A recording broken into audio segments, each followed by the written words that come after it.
বৈশাখী আনন্দে east West ইউনিভার্সিটিতে হয়ে গেল সাংস্কৃতিক অনুষ্ঠান বর্ণিল বাঙালিয়ানা। বাঙালি সংস্কৃতির আবহে দিনভর মুখরিত হয়ে ওঠে ক্যাম্পাস। এতে শিক্ষার্থীদের পাশাপাশি শিক্ষকদেরও সরব উপস্থিতি ছিল।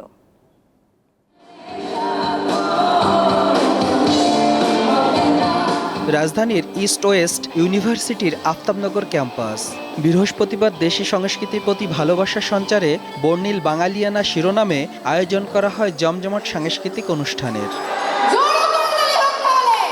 বিশ্ববিদ্যালয়ের উন্মুক্ত চত্বরে সকাল থেকে জড়ো হতে থাকেন শিক্ষক, শিক্ষার্থী ও অভিভাবকেরা। বাহারি রঙে সাজানো হয় পুরো ক্যাম্পাস। আমাদের যে ঐতিহ্যটা, বাংলাটা, সো এইটা তো কখনোই আমাদের ছুটার বিষয় না। আবৃত্তি আমার একটা প্যাশন ছিল, দ্যাটস ওয়াই ড্রামাটা আমার একটা প্যাশনই এখন তৈরি হয়ে গেছে। আগে আমি মঞ্চনাটক আমার পছন্দ ছিল না, বাট করতে করতে এখন আমার মঞ্চনাটকের প্রতি একটা টান এসে পড়ছে। অভিনয় হওয়ার ইচ্ছে নেই, এটা একটা শখের বসে করছি আর কি। বিকেলে শিক্ষার্থীদের অংশগ্রহণে শুরু হয় মনোমুগ্ধকর সাংস্কৃতিক অনুষ্ঠান। নাচ, গান, আবৃত্তি আর অভিনয়ে সবাইকে মাতিয়ে রাখেন তারা।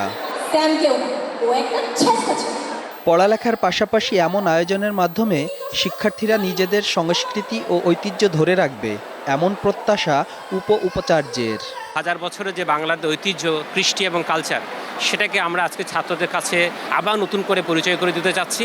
এবং আমি অত্যন্ত গর্বিত, এই ইস্ট ওয়েস্ট বিশ্ববিদ্যালয়ের যে সুনাম আছে, ছাত্ররা অত্যন্ত সুন্দরভাবে সুশৃঙ্খলভাবে এই অনুষ্ঠান উপভোগ করছে।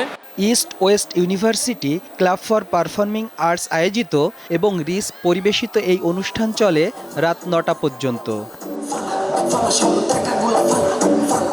সোহাগ আহমেদ, দীপ্ত সংবাদ, ঢাকা।